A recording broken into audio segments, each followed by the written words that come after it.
take to truly rise from trauma, from stigma, from the age of despair. I'm your host, Shreya.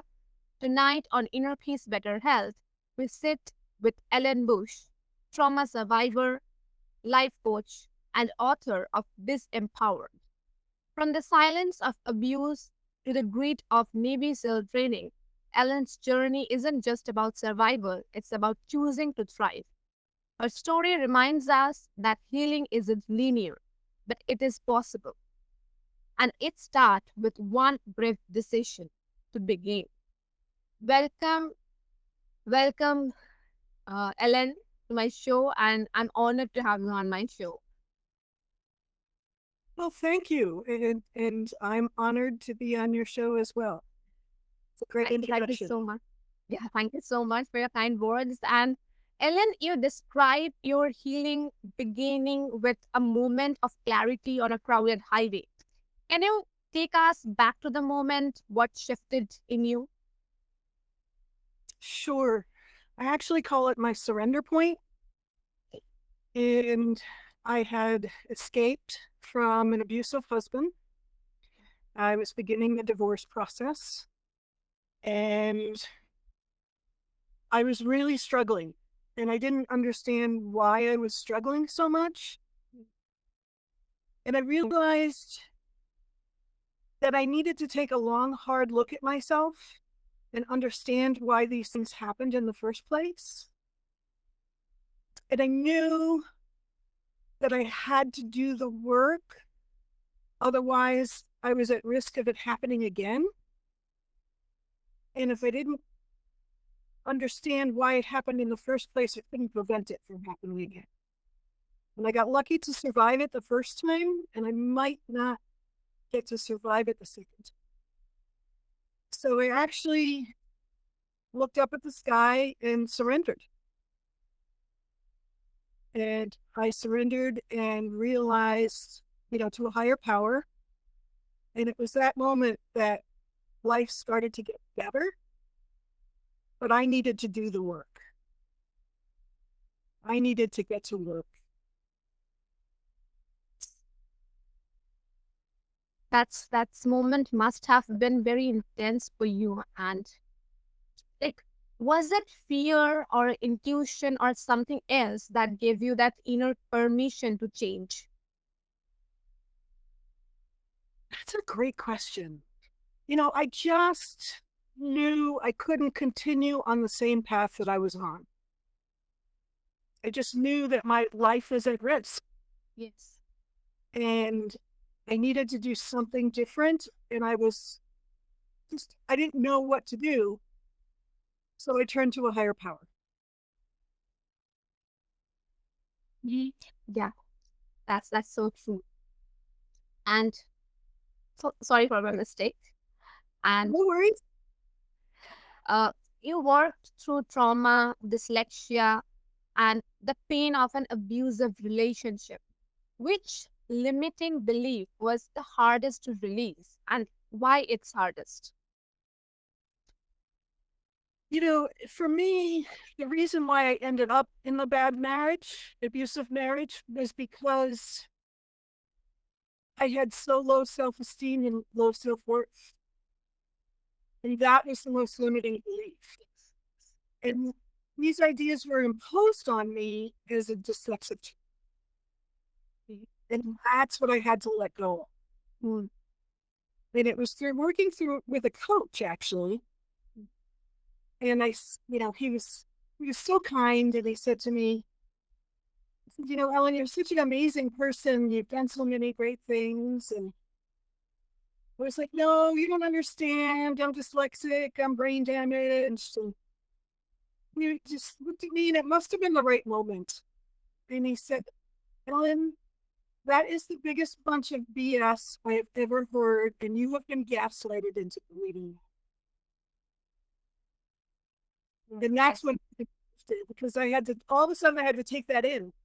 Yeah. And I was stunned. For about 2 weeks, I was in shock when he said that to me. And I had to begin to work through releasing that belief. Yes. And that's a very intense thing that you have gone through and you survived it. So thanks to you and for sharing all your story that I think many of our listeners will also get the courage to survive. And also, how did that belief show up in your day-to-day life before you named it? Oh gosh, it probably showed up in every way that I can imagine. Um, I had no self-confidence. I didn't believe in myself. So how do you function as an adult and build a career and take care of yourself and even be in a healthy relationship when you have no self-confidence and no self-worth? They're contradictory. It just doesn't work. And I found myself sabotaging myself all over the place because when I would have some success or something would go well, I didn't believe I was worthy of it. It was very subconscious, but it was showing up in the real world constantly. It also made me very vulnerable to bullies and predators. Mm. Yes, yes. That belief sounds so heavy. And also, I have like another question. Like training with Navy SEALs sound extreme. What did that physical intensity teach you about emotional healing? Sure. So the training program that I've been a part of is led by Commander Mark Devine, who's a retired Navy SEAL, and his program is for civilians. Okay. Now he does have programs for um, men who are candidates for special operations, but it's a different program. But what he it is intense when you do the physical part of the training.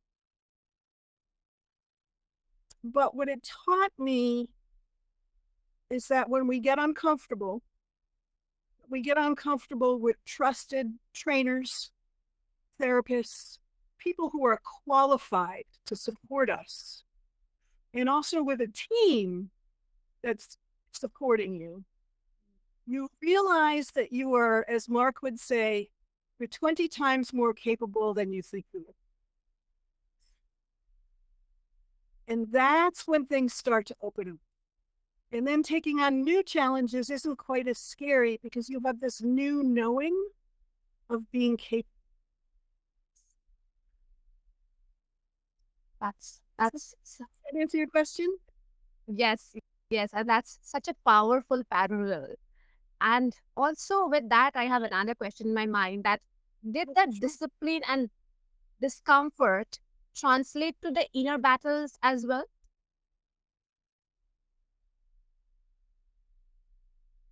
Can you kind of expand on that a little bit? Sure. Yes, like uh when you did that program, that the Navy SEAL program, you have gone through that discipline, and maybe when that physical task that you have been doing, you may have gone through some discomfort. Does that translate to the inner battles as well that you are going through? It does. It does. So I learned that if I could take on an external challenge, and if I was 20 times more capable, which I found out I was, through an external challenge, then I could take on an internal challenge, such as healing and learning to thrive again. With that said, doing it in an appropriate manner with credentialed therapists, specialists who have your best interest in mind, and coaches who have certifications. It's really important, and I want to emphasize this. But when you take on a challenge, make sure that people who you choose to work with have credentials and are really good at what they're doing. There's a lot of charlatans out there, and if something doesn't feel right, walk away. Yeah. Trust it. Trust that instinct. Yes, yes, that's so true because those kinds of things that we actually tells everything to them and we surrender ourselves to them. But if those credentials are not right, then maybe that led with something bad, and we may end up in a horrible situation. So that's Yeah. a very nice insight that you have told. And let's talk about your book. So In your book, you speak of reclaiming your voice. How did that show up in your personal and professional life once you did it? Oh gosh, it showed up in so many ways. With this new confidence, I felt solid and grounded in my body. And when I was able to do that, speaking out was and speaking my truth and being authentic came very naturally. And when I can do that personally and professionally, that just opens up all kinds of doors and avenues. And that's when we begin to learn to thrive. A lot of my story is not just about healing and not just about surviving. And so many of us survive something terrible. And then we get stuck and we don't know how to move forward into that thriving world and recreate the life or create the life that we want and we deserve. Yes. Yeah, I think like not exactly, but I have gone through that phase also. Like in I was in school and I survived something, and then I got really stuck in my life. Like I had no clue what to do next and how to Yeah. restart.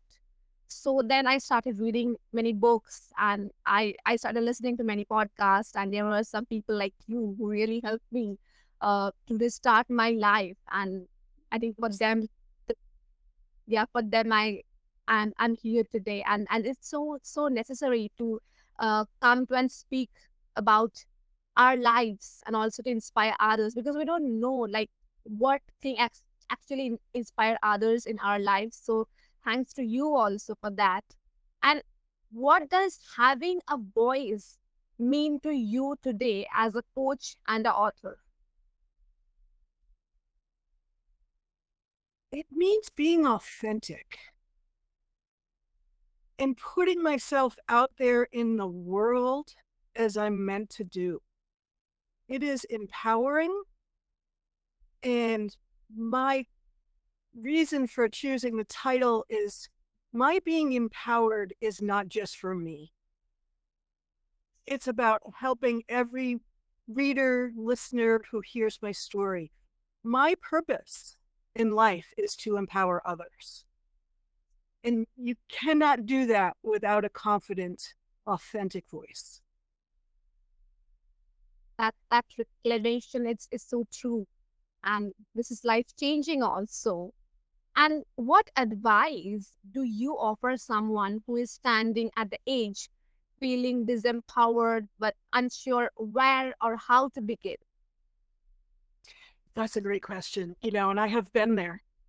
Um, I think the first thing I would say is learn to breathe.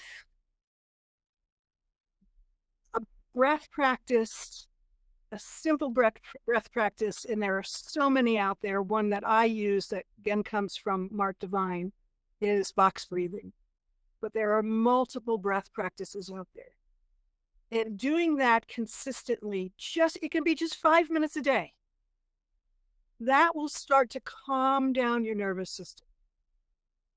And when you calm down your nervous system, life gets a lot easier. And you can start to have some insights. And you can start to understand what you're dealing with. And then finding a team of a coach, a credentialed therapist, people who you trust to help you begin to move through the healing process. It's very important. The other thing I want people to understand is that it's going to take time. And it needs to take time. You can't just take a pill and say, oh, I'm empowered and I'm healed.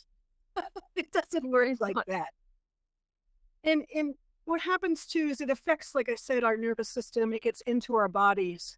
And it takes time as we heal for that energy to come out and to move into a new dynamic, a new place of being. And that really needs to happen slowly. It cannot happen overnight, because I think if it did, we'd be in shock. We wouldn't be able to function. My healing journey really took 10 years. And I know that there's people out there who probably don't want to hear that. And now everybody's going to be different. But that's what it takes. It may take less, take more. I'm still doing healing. And I got out of my marriage in 2012. It's a long time. It is a long time. But what's happened now is probably a few years ago, 4 or 5 years ago, it really started to transmute.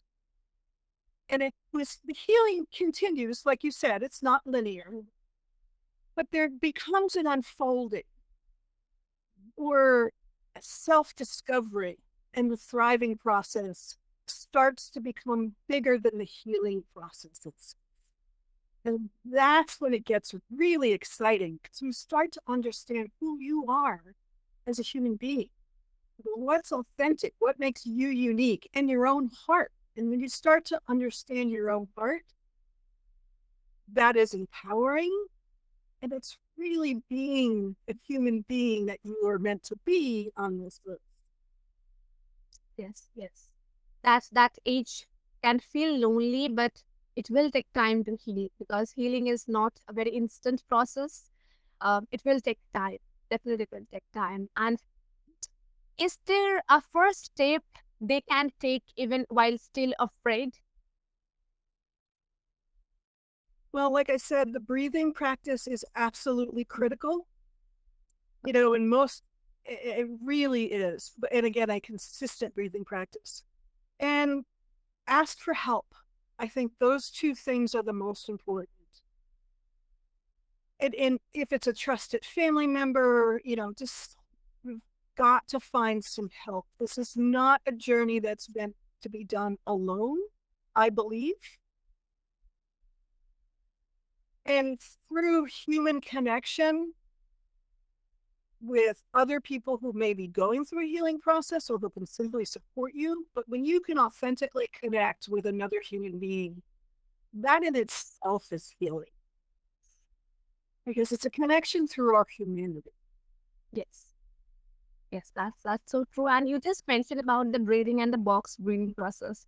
So, if my listeners don't find something about the breathing process, can you just guide them, like what is the box breathing is and how to do that? Just to explain that shortly. Sure. So in box breathing you want to be relaxed and centered, usually in a seated position with your head tucked in slightly. So your spine is straight. And you want to slowly inhale from maybe 3 to 5 seconds. Deep, full breath.